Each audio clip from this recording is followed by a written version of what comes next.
Good afternoon, everyone. My name is Elizabeth Espinosa, Executive Director of Communications for the Los Angeles County Sheriff's Department. We thank you so much for being here with us today. In the order of speakers that we will have today will be LA County Fire Chief Daryl Osby, and then we will have LA County Sheriff Alex Villanueva come to the podium. Thank you.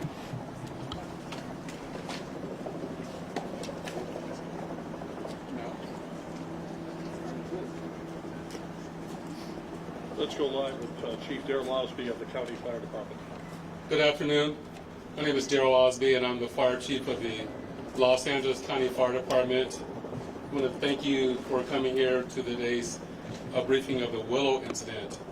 Today, shortly before 10 o'clock at 9:47 a.m., the Los Angeles County Fire Department received a 911 call of a potential helicopter down in a brush fire at the intersection of Los Virgenes Road and Willow Glen Street in the city of Calabasas in unincorporated Los Angeles County.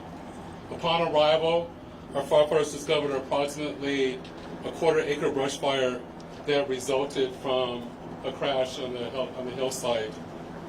The Los Angeles County Fire Department initial response was 15 pieces of apparatus and 56 personnel that consisted of paramedics, engine company, heavy rescue, truck company, hand crews, and aircraft, and a chief officer to oversee the incident.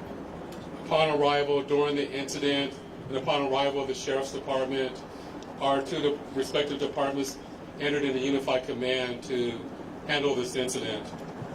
Our firefighters on scene indicated that there was a debris field in steep terrain with a quarter-acre brush fire that was occurring at the time.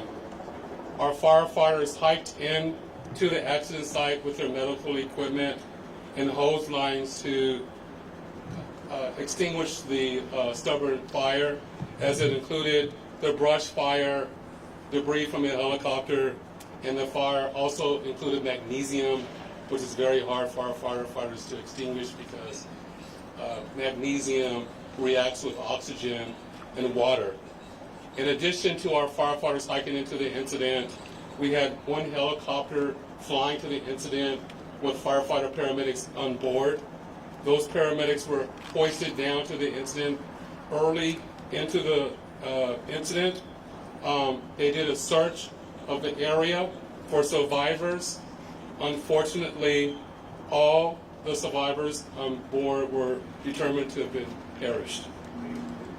Firefighters and hand crews worked to extinguish the fire while carefully preserving the incident for investigation.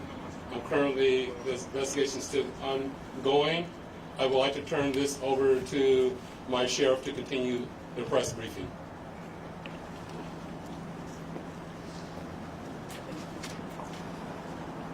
Thank you, Chief Osby. Personnel from Los Angeles Sheriff's Station responded to the scene of the crash site and assisted the fire department, and we've established a containment area, and now our Aero Bureau has a handle on traffic or aircraft accidents. However, when there's a fatality, then it switches to the National Transportation Safety Bureau, the NTSB, and the Federal Aviation Administration, the FAA. The FAA is already on scene and assisting. We're waiting the arrival of the coroner's office to assist in the recovery of the remains. As the chief indicated, there were no survivors. We have a manifest that indicates that there was 9 people on board the aircraft, the pilot plus 8 individuals. There is wide speculation of who the identities are. However, it would be entirely inappropriate right now to identify anyone by name until the coroner has made the identification through their very deliberative process, and they've made notifications to next of kin. And it'd be extremely disrespectful to understand that your loved one was perished and you learn about it from TMZ. That is just wholly inappropriate, so we're not going to be going there. We're going to wait till the coroner does their job, and we're assisting the families of those who believe they've been impacted, and it's a tough process.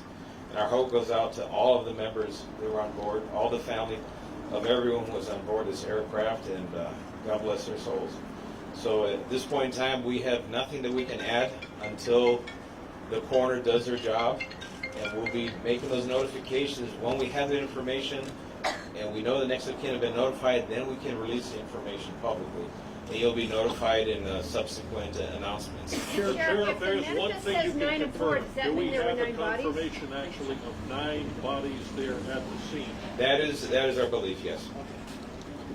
So we realize at this point there are so many questions, there's a lot of information out there, and again, we understand, there's a lot of information that's floating, but we certainly have a responsibility and an obligation out of respect, of course, for the families, and this is a very difficult time for us all, for the city. We have the mayor here of Calabasas, also city. We thank them for being here, and in fact, they wanted to pass on a message that for those in the community that want to gather here and are coming to Calabasas, if you do, you are welcome to join others at the Dianza Park here in Calabasas, and the cross streets there are Los Hills and Las Virgenes. Also, the Sheriff's Information Bureau will be sending out updates as to when there will be, if there is one, a press advisory out, a notification of another press conference or any other updates through our Twitter. So please look for that. And again, we thank you so much for being here today. And again, thank you for your time. Elizabeth, Sheriff, please. Sheriff, we have more. Sheriff, just a Can question you talk quickly about on if it's a mechanical sealing off the failure or area. weather? We know the NTSB has to be there to do that thing. Is the public going to be able to get anywhere nearby, or is a stretch of Las Virgenes going to be shut down for an indeterminate period of time? It remains shut down. Is it How really big of an area? Any idea? still on Enough site? to keep it. Can you confirm there was heavy fog in the area?